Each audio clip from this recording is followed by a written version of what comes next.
Merci beaucoup. Donc Maxime Turc, je suis délégué général de l'UIMM en 49 et je suis accompagné de Gilles Rampillon qui est dirigeant de l'entreprise Steelprod et qui du coup va nous apporter son témoignage juste après.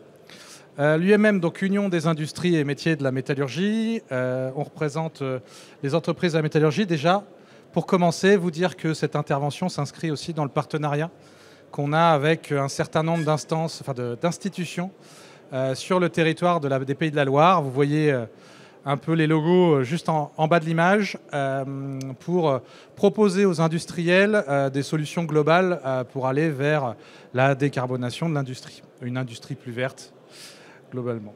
Et donc nous, qu'est-ce qu'on fait? Donc déjà, en premier lieu, on représente les entreprises de la métallurgie. Et en Maine-et-Loire, ça représente 22 000 salariés. La spécificité étant qu'en Maine-et-Loire, on a une grosse activité, j'ai envie de dire, électrique et électronique.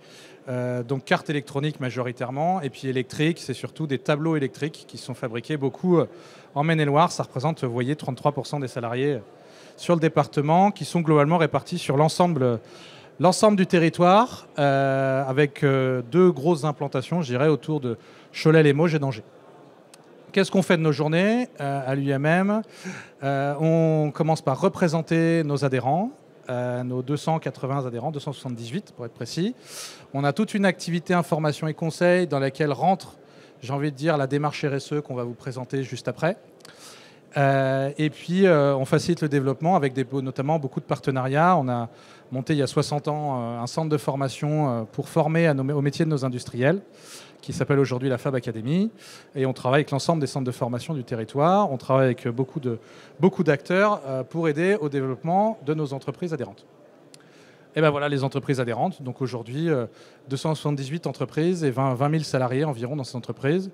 Ça va de la grosse structure nationale de 2500 salariés, suivez mon regard, du côté de Cholet, à la toute petite de 1 salarié. Donc vous voyez qu'on a une palette assez large. Et sur les 278, il y en a 200 qui font moins de 50 salariés. Donc pour vous dire qu'on travaille surtout pour des TPE, PME industrielles. Et ça a notamment beaucoup d'importance par rapport à la démarche RSE qu'on propose, qui est une démarche RSE nationale, qui n'a pas été développée en Maine-et-Loire, même si on y a contribué, mais qui a été développée par l'ensemble du réseau UIMM, qui représente en tout, au niveau national, 42 000 entreprises et 1,5 million de salariés. L'idée, c'est de faire une démarche RSE qui soit extrêmement adaptée à la TPE, PME industrielle, avec comme objectif d'en faire à la fois un levier de compétitivité, pour être clair, l'obtention de marché, aider à l'obtention de marché, et puis un levier d'attractivité. Vous savez, je pense que si vous êtes assis sur ces bancs, c'est que vous le savez, globalement, la RSE est aujourd'hui un facteur majeur d'attractivité, à la fois auprès de ses salariés et de ses potentiels futurs salariés, mais aussi auprès de plein d'instances qui impactent au quotidien, telles que les banques, les assurances, voilà. Donc on a vraiment la partie compétitivité, client, donneur d'ordre, juste au-dessus, et attractivité qui va vraiment être sur l'ensemble du reste de votre écosystème. À partir de là, dans cette idée-là, disons, il a été créé un référentiel RSE UIMM qui se veut vraiment une approche de performance globale, c'est-à-dire qu'on va reprendre la RSE à 360. On ne va pas juste parler d'environnement, de social ou autre, on va vraiment prendre l'ensemble des éléments. Je vais vous montrer la grille juste après. Axé vraiment sur le projet d'entreprise, donc on va pas... on n'a pas une démarche unique pour on va vraiment adapter l'ensemble des enjeux et l'ensemble des questions à la taille et au sujet de l'entreprise. Gilles t'en parlera, je pense, juste après. Et puis qui va permettre à chaque entreprise qui, souvent, au départ, je vais partir de là, ça va être plus simple. Le sujet qu'on a souvent sur la RSE, et notamment vis-à-vis de nos dirigeants de PME, c'est vous êtes bien gentil avec votre RSE, mais par où je prends le truc? La RSE, ça veut tout et rien dire. Par où je prends le truc? Et donc là, l'idée, c'est d'aller dans l'entreprise, de passer une demi-journée avec elle, de prendre l'ensemble des items, d'avoir un espèce de notes et de notation, un peu de savoir où en est l'entreprise sur les différents items, et puis que l'entreprise, après une demi-journée, en ressorte vraiment avec un plan d'action qui soit construit et sur lequel elle est d'accord de s'engager pour 3 ans. Donc voilà le référentiel.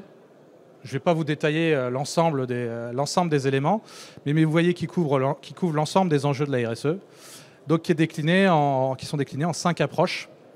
Donc gouvernance, social RH, développement, produits, marché, services, impact environnemental, et puis l'écosystème de l'entreprise, qui est aussi parfois oublié beaucoup par les dirigeants dès qu'on parle de RSE. Et donc on va le décliner en 25 enjeux après. Et puis on aura des outils d'évaluation qui vont permettre effectivement d'avoir une notation de l'entreprise et que l'entreprise sache exactement où elle en est sur ces différents sujets. Et puis évidemment, on va lui apporter des exemples de bonnes pratiques. Donc ça, c'est la charte d'engagement RSE de l'entreprise, ce que je vous ai présenté rapidement. Aujourd'hui, on a près de 1500 chartes délivrées sur l'ensemble du territoire français, une quarantaine en Maine-et-Loire, pour vous donner un ordre d'idée. Et on va le déployer sur l'ensemble de nos chambres territoriales en France, sur toute la France. Donc sur le Maine-et-Loire, il y a une personne dédiée, une personne et demie, dédiée à ce sujet-là, qui sont évidemment formés et qui vont permettre de déployer ces plans d'action auprès des boîtes. Et puis on va maintenant, alors c'est en cours de construction maintenant, ça y est, maintenant c'est plus en cours de construction, vers un label RSE qui est vraiment la deuxième étape. Et qui permet, là, pour le coup, là où avant, on était vraiment... Enfin, sur la charte d'engagement, on est vraiment sur une partie très macro où ça va être du déclaratif de la part de l'entreprise. Le label, avec vraiment, vous voyez, on va être noté bronze, argent et or. Ça va plus être sur du déclaratif, ça va être contrôlé par un organisme tiers indépendant. Et donc, on peut rentrer vraiment dans des systèmes qui sont beaucoup plus contraignants et qui vont permettre à l'entreprise d'aller beaucoup plus loin dans ces éléments-là, dans les différents éléments. C'est la charte d'engagement et le label RSE aujourd'hui, maintenant qu'ils sont déployés assez largement, commencent à être vraiment reconnus par les donneurs d'ordre. On est aussi en train je vous parlais des différentes parties prenantes tout à l'heure, on a fait le tour un peu de l'ensemble des parties prenantes pour que ce soit connu et que ce soit reconnu comme étant un vrai facteur de développement de la RSE et une vraie démarche RSE pertinente auprès de l'ensemble des parties prenantes de nos TPE, PME industrielles. Gilles, je te propose de témoigner puisque tu as été un de nos premiers chartés RSE. C'est vrai. Je te laisse te présenter. Bonjour à toutes et à tous. Donc, je m'appelle Gilles Rampillon, je suis dirigeant de la société Steelprod. C'est une tôlerie fine industrielle sur la région de Cholet. 19 salariés, créée en 2009, 3 millions d'euros de chiffre d'affaires. Notre métier, c'est à partir de tôles planes, de faire de la découpe, du pliage et de la soudure ou de l'assemblage de tôles pour des besoins dans le marché notamment du bâtiment, beaucoup dans le bâtiment, la construction, et puis dans l'industrie également dans l'agencement, c'est-à-dire on travaille notamment dans la grande distribution pour fabriquer des meubles de fruits et légumes. Et donc, comme le disait Maxime, oui, moi, la RSE, ça fait quelques années que je pratique. Et quand j'ai repris l'entreprise Steelprod en 2017, évidemment, je suis arrivé avec des principes qui étaient de formaliser un peu l'ensemble des bonnes pratiques qu'il y avait au sein de l'entreprise. Et il y en avait. Et je les ai poursuivis grâce à cet outil de certification. Ce que je tiens à vous dire, c'est que il est pragmatique. Comme le disait Maxime, il y a des chefs d'entreprise qui ne savent pas par quel bout prendre le sujet. Et grâce à cet outil, on est guidé par un auditeur externe de l'UIMM qui vient nous poser 25 questions qui sont effectivement pour l'instant déclaratifs, mais en tant que chef d'entreprise, nous font écho sur ce qu'on sait, là où on se positionne plutôt bien et là où on est un peu moins bien. Que ça soit au niveau de la gestion des déchets, la gestion des carrières, de l'équilibre homme-femme, de la formation, des alternants, de la stratégie, de la relation avec les parties prenantes extérieures, mais également avec les forces internes. Tout y est représenté et nous avons, à l'issue de cette première matinée, une carte d'identité, un petit peu un profil type de là où on est, et on se fixe nous-mêmes nos objectifs pour savoir là où on doit aller. Et ça nous donne des plans d'action. Donc, au bout de 3 ans, l'UMM va revenir nous revoir pour voir si on a progressé effectivement et comment on a progressé, qu'est-ce que ça nous a apporté. Donc, en résumé, 25 questions orientées sur la production, la pertinence industrielle de nos installations, mais également le dialogue social, la gestion des carrières, et puis également la gestion des déchets et le travail au sein d'un environnement géographique ou en tout cas local, que ce soit les relations avec les fournisseurs, avec les clients, avec les partenaires, avec les concurrents, avec voilà, faire en sorte que notre patrimoine environnemental soit le plus riche possible. Voilà, Maxime. Alors moi, oui, typiquement, on a mis en place des systèmes où on travaille en sous-traitant, enfin on fait travailler des sous-traitants qui sont des entreprises adaptées. Alors ça permet à la fois nous d'avoir une certaine réactivité, mais surtout de s'ouvrir sur le monde du handicap et du travail adapté. On a mis en place un intéressement depuis quelques années maintenant. 10% du résultat de l'entreprise est distribué systématiquement à niveau égal avec l'ensemble des salariés. Donc ça veut dire que j'ai des salariés qui sont entre guillemets actionnaires de l'entreprise sans avoir la propriété du capital, mais en ayant l'usufruit d'une partie du résultat.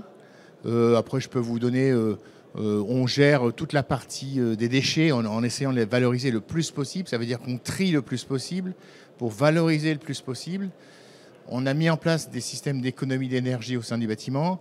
Voilà, ça va de la formation. Alors moi, j'ai un plan de formation assez conséquent. J'essaye tous les ans de former. J'ai des salariés qui sont devenus cadres depuis quelques années, et ce qui est exceptionnel parce que dans une PME de 19 salariés, on pourrait imaginer qu'il n'y en ait pas tant que ça. Quand je suis arrivé, j'étais le seul cadre. Aujourd'hui, il y a 4 cadres dans l'entreprise. Et donc voilà, sur 19. Ça veut dire que le niveau monte parce que l'exigence monte, la performance également. Mais tout ça, ça ne se fait pas n'importe comment. Ça se fait avec méthode, ça se fait avec programmation. Et ça se fait avec ambition, mais ça se fait aussi avec raison. Pour éviter que l'entreprise aille trop vite ou aille 100 balles et aille trop loin, l'idée, c'est bien que le chef d'entreprise soit guidé par ce genre de référentiel pour se fixer des objectifs. Alors on dit SMART, hein, c'est simple, mesurable, accessible, réaliste et temporel, mais c'est un peu ça. Si ce n'est pas réaliste, vous ne les ferez pas. Et par contre, si ce n'est pas assez ambitieux, j'aurais envie de dire, ça ne valait pas la peine de le faire. Donc voilà un petit peu quelques idées qui me viennent à brûle pour point comme ça. Merci. Merci à vous. Merci. Si vous avez des questions, il ne faut pas hésiter. J'aurais voulu savoir quelles difficultés vous avez rencontrées en fait, pour cette mise en mouvement avec l'UMM.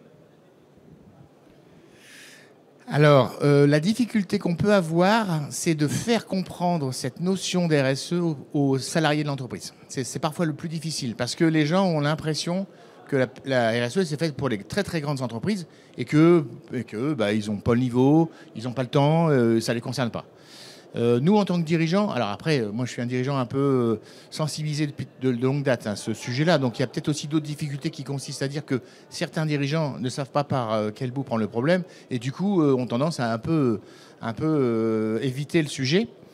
Mais moi, pour ce qui me concerne, c'était de faire prendre conscience aux salariés qu'ils avaient un impact au sein du territoire, un impact environnemental, un impact écologique, un impact social. Bref, nous sommes tous contributaires de l'impact de notre environnement. C'est ça que j'ai eu du mal à faire comprendre. D'accord, donc c'est vous qui avez été d'abord ambassadeur avant la mise en route UMM ou ça s'est fait en parallèle ? Alors, bon, je vous dis, moi, je suis un cas particulier parce que j'étais déjà dans ce milieu-là depuis quelques années. Mais j'ai accepté avec beaucoup de joie ce nouveau dispositif parce que le fait qu'il vienne de l'UMM, alors pour le coup, donne une vraie concrétisation auprès de nos salariés. Quand on dit que c'est l'UMM qui va dans ce sens-là, on peut dire que les salariés de la métal également le suivent. C'est pas quelque chose qui est venu de l'extérieur, c'est vraiment notre syndicat qui a souhaité ça. Et donc, de fait, forcément, ça a permis à chacun d'y prendre part. Donc c'était ça. Les patrons, il faut qu'ils soient effectivement sensibilisés, mais les salariés, il faut qu'ils suivent aussi parce que c'est quand même un sujet qu'on traite à plusieurs. Je donne un exemple, hein. Les économies d'énergie, je leur dis toujours, moi, je suis pas avare, je suis juste respectueux de l'environnement. C'est-à-dire que quand on utilise le minimum d'énergie pour faire un maximum de travail, bah, on est pertinent, on est malin, mais c'est avant tout eux qui vont le décider, c'est eux qui vont le faire. Moi, je ne suis que celui qui va montrer un peu la voie. Et donc, lui nous a permis, nous... Alors, ce que disait Maxime est tout à fait vrai. Aujourd'hui, moi, je travaille pour des grands donneurs d'ordre du bâtiment nationaux. Le fait d'être labellisé avec notre charte RSE interne, ça enlève beaucoup de suspicions nous concernant. Parce que nos clients se disent, ils ont un syndicat qui s'occupe de la RSE et de la qualité, enfin, de tout un tas de choses. En plus, ils prennent le temps de venir les certifier en interne. Donc j'ai envie de travailler avec ces gens-là, quoi. Donc c'est vrai que nous, ça nous ouvre des portes quand même. Donc en fait, c'est le nom de l'UMM qui a permis d'embarquer vos équipes dans le projet. Oui, certainement. Oui, c'était pas un cabinet extérieur inconnu, c'était notre syndicat de branche qui nous a permis de faire ceci. Ouais. Je vous en prie. J'en ai une pour vous. Allez-y, profitez-en, vous avez le micro. Pardon, je monopolise le micro. Je voulais savoir pour vous, en fait, du coup, ça y est, j'ai mangé ma question. C'est passé trop vite. Notre stand est juste derrière. Ah oui. Si vous la retrouvez, il n'y a pas de souci, on est à votre disposition. Je vais la retrouver, je suis sûre. Est-ce qu'il y a d'autres questions, tant qu'on est là? Je crois qu'en plus, on a été dans le timing. C'est bon pour vous? Profitez d'avoir le délégué général de l'UIMM devant vous pour lui poser des questions. Ah, vous l'avez retrouvé? Oui, je voulais savoir quelle était la différence, quelle était votre valeur ajoutée en termes de certification par rapport à EcoVadis, par rapport à Lucie, Très adapté RSE. TPE, PME, industriel et local. Si je le résume en quelques mots, c'est ça. EcoVadis, c'est quelque chose qui va être très utile à l'international parce que c'est reconnu au niveau international. Donc parfois, nos adhérents ont les deux. Mais va pas forcément aller dans le sens, et il n'y a pas d'accompagnement avec. EcoVadis, c'est un questionnaire auquel on répond, qui est très utile par ailleurs, mais on va répondre à des questions. Je prends toujours cet exemple parce que c'est frappant chez nous. J'ai peu d'adhérents qui font travailler des enfants. Mais ils répondent toujours à cette question sur EcoVadis. Voilà, mais après, EcoVadis a sa valeur. Nous, on va vraiment avoir cette valeur d'accompagnement et d'adaptabilité, je dirais, à la fois sur les questions qu'on va poser et le référentiel qu'on va porter, et aussi sur le plan d'action qu'on va déployer avec la boîte. Parce qu'en fait, le plan d'action, on va le discuter avec l'entreprise. On ne va pas être juste là à lui dire « il faut que vous fassiez ça ». Non, donc, ce n'est pas uniquement un diagnostic, vous avez aussi de l'accompagnement. Exactement. Okay. Après, je ne suis pas rentré en détail parce que voilà, ce n'est pas forcément le mieux, mais derrière nous, en tant que chambre syndicale, on va proposer à ceux qui sont chartés RSE d'avoir de l'animation, de participer à des temps d'échange entre chartés RSE, d'apporter une expertise parfois extérieure, pas forcément la nôtre, mais sur les différentes thématiques RSE pour faire progresser. Notre job, c'est de faire progresser l'ensemble des entreprises, l'ensemble de nos entreprises adhérentes sur ces différents sujets.